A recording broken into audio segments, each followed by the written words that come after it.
Hey everybody, this is TotalGamerJunkie. I want to welcome you all back to my channel. So right now I'm going to be reading chapter 3 of Life is Strange The Only Way Now fanfic. It is called Playing with Fire. Okay, so this first part here appears to be text messages, and then it goes to dialogue. Okay, so let's start. So we got Chloe going, Spider-Max, enjoying your new wheels, dude. Must be, stop ignoring me. Then it's got like a frowny face.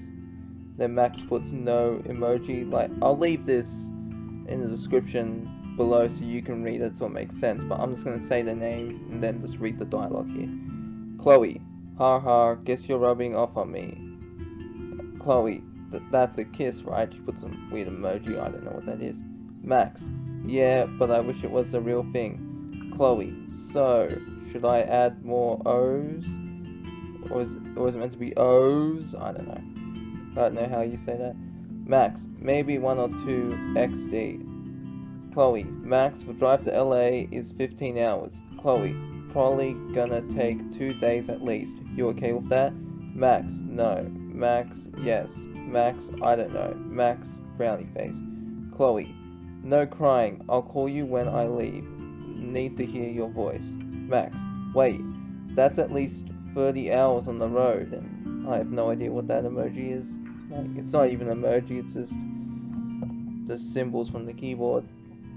But I assume it's disappointment. Or it might be crying. Yeah, I think it might be crying. Chloe, damn Caulfield, does that mean extra tears? Chloe, no crying. Chloe, emojis are cool, I guess. Hate it when you cry. Chloe, out the door now. Max, call me. Chloe, on it. The phone rang several times before Max picked up. She delayed answering not because she didn't want to speak to Chloe, of course she did. She wanted to sound strong, not dejected and pathetic like she felt, but there would be no way of hiding it from her friend. She cleared her throat then answered. Why hello there, Chloe Price. She dropped her voice down an octave, have no idea what an octave is, clearly attempting to sound brave. Maximus, what the hell was that? The older girl scoffed. I know you're not happy about this, but I need you to understand. I do understand, Chloe, honestly. I just feel like I can't compete with someone like Rachel Amber.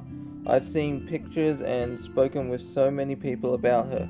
She's gorgeous, funny, talented, smart. Let me stop you right there. Max could hear the loud truck exhaust in the background. At least she thought it was the exhaust. She was not as vehicle savvy as her partner. She just knew it was noisy. Her ears struggled to keep Chloe's words and the truck's grumbling separate. Shit, dude, you are every bit as funny, smart, talented, and gorgeous as Rachel. I really hope you realize it soon. She has a confidence about her, and she's got away with people. If Rachel wanted it, she was going to get it. She's cunning and crafty, and Max wasn't sure if Chloe's talk was supposed to make her feel better, but it was having the opposite effect. All she heard were compliments aimed at Rachel. Rachel is amazing, I get it. You did not let me finish, Chloe barked. She's all those things, but she's no Max Caulfield. She doesn't even compare to you, I mean it. You are literally perfect. As soon as you realize and gain more confidence, you're gonna be unstoppable. She paused, contemplating for a moment. I probably should have made it clearer before, Supermax, but I'm meeting Rachel for closure only as I said. I am in no way interested in her beyond that. Sorry about that. I am in no way interested in her beyond that. Think of it as, just like if you went to meet Warren for coffee. It's so different, Chloe, and you know it. I always saw Warren as a friend. You've said crazy things to me like, Rachel saved me and she was my angel. I feel silly being jealous, but it makes sense that I would be, right? Max felt a bit crazy, but she also felt justified in her feelings. No, you're right. Rachel and I have a history, and she was, or is very important to me. But you and I have so much more. We were kids together. You know, I even had a crush on you then? Max interrupted. No, you did not, Chloe Price. Oh, it's true. I didn't understand my feelings at the time, but looking back, it's very obvious to see now. Max, goddammit, you are the best thing that ever happened to me. You must see that by now. This time for truck driver... Yeah, what? Okay, yeah, sorry, I thought I missed something. This time the truck driver sounded sterner and more serious. After all we've been through, it almost hurts that you don't trust me. Because I was like, the truck driver's like, what? It's like, oh, Chloe driving the truck. Because that threw me off for a second. It's not about trusting you. It's about not knowing her, and it's about knowing what she means to you. And honestly, we never discussed our relationship, Chloe. I don't know where we stand. It would probably be naive to think we are exclusively together or girlfriends. Or... She trailed off. The last part sounded so weird coming out of her mouth. Not being exclusive with her, whatever they were, wasn't something she wanted to think about. She had also never been in a real romantic relationship before. Her words repeated over and over in her head as a silence had fallen between the duo. Finally deciding what to say, Chloe responded, "That's fair. Let's talk about our relationship. I was hoping to do this in person, but you deserve it right away." Her voice was a bit shaky from getting emotional. She could be very caring and nurturing when she wanted to. I remember kissing you now, what, 3 times? A threesome of kisses? Kinda. I know that's complicated by some sort of timeline fusion or whatever the hell happened, but we're still us. When we kiss, I feel this wave of electricity like nothing else matters. Damn right, nothing else matters. It's Bay over Bay all the way. And that's funny, my name is Bailey, and the first part of my name is Bay. It's like mind blown right there. Those kisses, Max purred, remembering every taste and every bump and groove of Chloe's soft lips. I know, right? Max, we've kissed, held each other, and fought the fucking time god himself to be together. I know you feel it too. There's something happening between us that's deep and sweet and hella fucking awesome. We're Max and Chloe, dude. Her excitement was building. The girl in Seattle knew Chloe was right. Why was she so jealous? Why had she made this a thing? We are very much exclusive, now and forever. You are stuck with me, so deal with it, bitch. The older girl drove Max crazy. They were so very different, yet oddly a lot alike.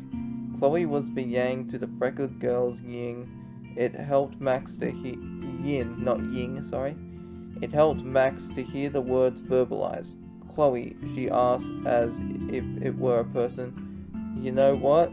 Chicken butt, Chloe sneered. I haven't heard that in ages. Like, but the way I've heard it is like, guess what, chicken butt? You drive me insane in the brain. The girl with tats and tood considered, if you start using my phrases, I'll start using yours. My phrases? I don't have any phrases. I don't have to continue reading to know you have phrases, Max. But I wonder if they're the same as what I'm thinking. Yeah, you do, dog. Shall I list them? You shall not. Max felt her face grow warm. Please don't. Let's see now. Shaka bra, are you cereal? Wowzer. Like, Wowzer was right there on the top of my list. Stop, please, Max laughed so loud she snorted. What about you? Hella amazeballs. Chloe interrupted. Wait, you used hella and amazeballs just as much as I do now. I'm a good, bad influence. Max could tell the girl was proud of herself. Chloe was the smartest person she knew after William passed. Her grades slipped... Oh, wait, sorry, there was a full stop there, that wasn't an apostrophe. After William passed, her grades slipped and she was ultimately expelled from Blackwell. Max was a believer that grades in school didn't properly reveal a person's intelligence. She dreaded the day they would have a real argument. Her partner in crime could turn a phrase better than anyone. She was very quick-witted. Max Guyver. I didn't mean... instead of MacGyver, Max Guyver. I didn't mean to upset the mood. We were vibing damn good, but we need to be able to share everything. Max feared what Chloe was about to divulge. The word hella came from Rachel. I yoinked it from her and made it mine. Suddenly, Max felt a calming, almost euphoric wave. Euphoric wave flow through her body, and the jealousy mostly dissipated. Dissipate. There it is. Not going to be another mercilessly mispronunciation like I did in that video I made before. I think it was like, yeah, like there's a video I made a while ago and I couldn't pronounce the word mercilessly correctly. God. Okay, where was I?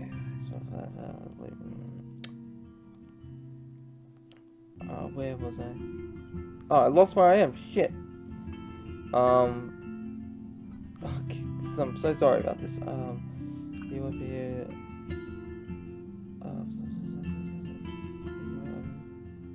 Oh, fuck me, I've lost where I am. Okay, we're gonna have to cut the commercial here until I find out where I've gone. Here we go. Suddenly Max felt a calming, almost euphoric wave flow through her body and the jealousy mostly dissipated. She realized that she had been looking at this all wrong. Chloe, when you see Rachel, please thank her for me. She kept you safe and happy when I couldn't, and she even gave us Hella. Now that I think about it, hug her for me too. You wouldn't be here and, well, you wouldn't be you without her. I owe Rachel big time. Fuck you, Caulfield. Just when I think I can't love you more, you go and say some beautiful shit like that. You're a goopy goop, and I love it. Max pressed her ears harder to the phone. Why do I not hear your truck anymore? I pulled over when our talk turned more serious. Not even out of the bay yet, she confessed. Chloe, Max howled. Get your ass moving. The sooner you get there, the sooner you can come back. Her mind suddenly jumped back to the Rachel topic. It just occurred to me, how are you going to approach Rachel? You know, she died and we saw her body. Now she's alive, but you gotta act like nothing happened, right? And you really shouldn't tell her about the rewind stuff. It might freak her out. Yeah, you're probably right. I'm not sure though. Guess I'll play it by ear. Sorta improv. Rachel and I used to do these dumb improv things a while back. Max was still a bit jealous, but the more she thought about it, the more she realized she mostly wished she had been around to see Chloe during that time. She must have been hella cute. I was even in a play with her once. Well, sorta. Did I ever tell you that? Sorry, you said act, and I'm on my way to meet her. It made me think about that time. She was, or is, an amazing actress. Sorta a drama queen, to be honest. Sorry about that, I thought I was about to sneeze. And I didn't. Lucky me. I want to tell you everything, Max, and I will. We'll have tons of time to officially catch up when I get back. You should know more about the Rachel years, and I should know more about your Seattle years. Remember, we are together forever, though I need to keep some stories back so you don't get bored of my ass. Never, Max proclaimed. I could never get bored of you. She heard the engine turn and the truck roar back up. Well, I guess I should call and let her know I've left. And Supermax, please don't worry. This is basically a business trip. Instead of business, she's saying business. So, in case any of you are thinking I'm saying that word wrong, it's written as business, not business. This is basically a business trip. Nothing to it. Who's worried? The hipster playfully asked. I trust you and can't wait to see you again. Like you said, when you get back, things will be... What? What word did you use? Oh yes, intense. I can't wait for that. You have no idea, Long Max Silver. Oh, just had a thought. Maybe we should dress up like pirates for our first time. Nah, probably a bad idea. Chloe, you're hot. I can't help it. For the next couple of hours after their conversation, Max combed through texts, emails, and social media posts. She realized mostly everything seemed exceptionally... Wait, oh, son of a bitch. Exceptionally normal. There we go. Exceptionally. It felt strange learning details about her life like she was somebody else. It was as if she was sitting outside of reality, observing her own life. The most interesting things she learned came after Chloe received her letter. She reached out... Okay, I'm sorry, I thought I was going to sneeze again then, but I didn't. She reached out to the other Max, making damn sure she wouldn't be ignored. She called her cell phone over 100 times, messaged on Facebook, sent over 50 emails, and texted too many times to count. Max finally responded and apologized profusely. It was so cute to see their messages back and forth after being apart for so long. They sent each other selfies and talked on the phone periodically. The scariest memory Max read about involved the Black Room restaurant.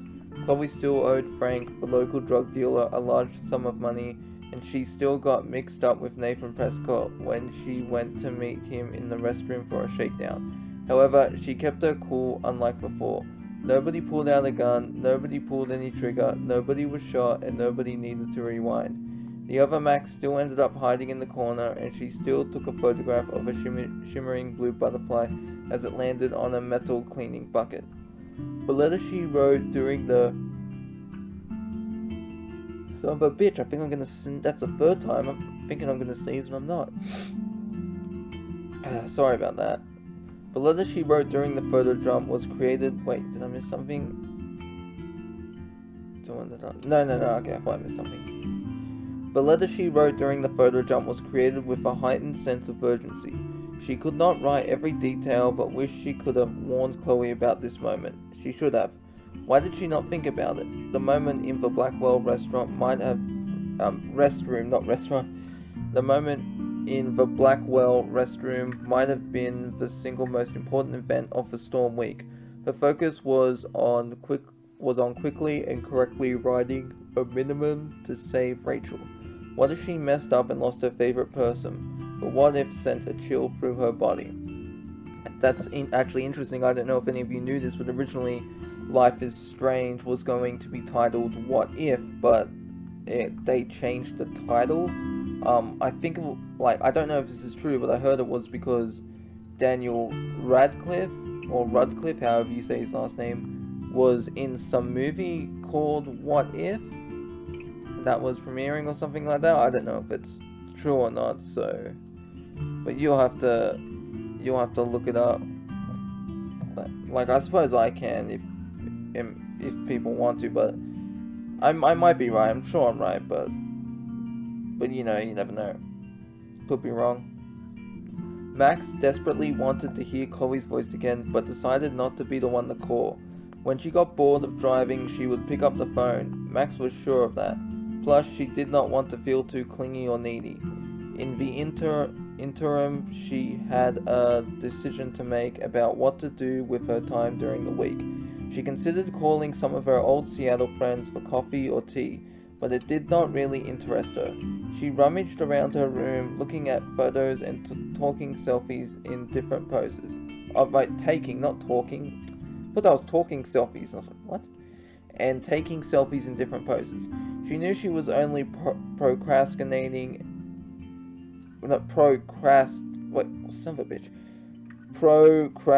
Procrastinating. Okay, there we go.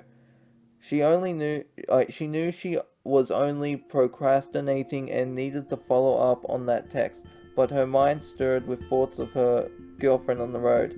Having put it off as long as she could, Max decided she had better deal with the ominous message she previously received from an unknown sender. While piecing together the events that took place as she was in Photo Jump La La Land, she simply avoided it. Max knew this was something she needed to do on her own. Chloe had not brought it back up. She was too involved in her own dealings and was more tuned in to her current journey. The girls were starting down two separate paths, alone, both seeking answers. She stared up at the message for a time, not knowing what to say, but eventually replied. It did not take long for a response to arrive. Max, who are you? Unknown sender. We have a lot to discuss. Unknown sender. Can we meet? Max, no. Max, I don't know you. Unknown sender. I mean you no harm. Unknown sender. But we do need to talk. Max, I don't know. Unknown sender. Been searching for you. Unknown sender. Tough tracking down a time traveler. Unknown sender. I'm close though. In Oregon. Unknown sender. Whoops. Wasn't sure how to reach out without you getting creeped out. Max. Deaf creeped out. Unknown sender. I'm sorry. Unknown sender. It's importantly me. Max. Why? Unknown sender. I had the power to rewind before you did. Max. ... Coffee in a public place is all I ask. Unknown sender. Just talk. Max. Fine. Unknown sender. 5 p.m. tomorrow, anywhere you feel comfortable. Max. Seattle. Victorola. Victorola Coffee Shop. Or Shoppe, because there's 2 P's. Unknown sender. See you soon. Thank you. Unknown sender. Oh, and my name is Tom. Max. Alright, finally got a name to this mysterious sender. Tom. Who are you, Tom? We'll find out in the next issue, but for people who, well, not next issue, the next chapter, but I suppose any of you want to keep reading can, because the link to this will be in the description below. So anyways, that's the end of this chapter. I hope you all enjoyed it, and I'll see you in the next one. This is TotalGamerJunkie, signing off.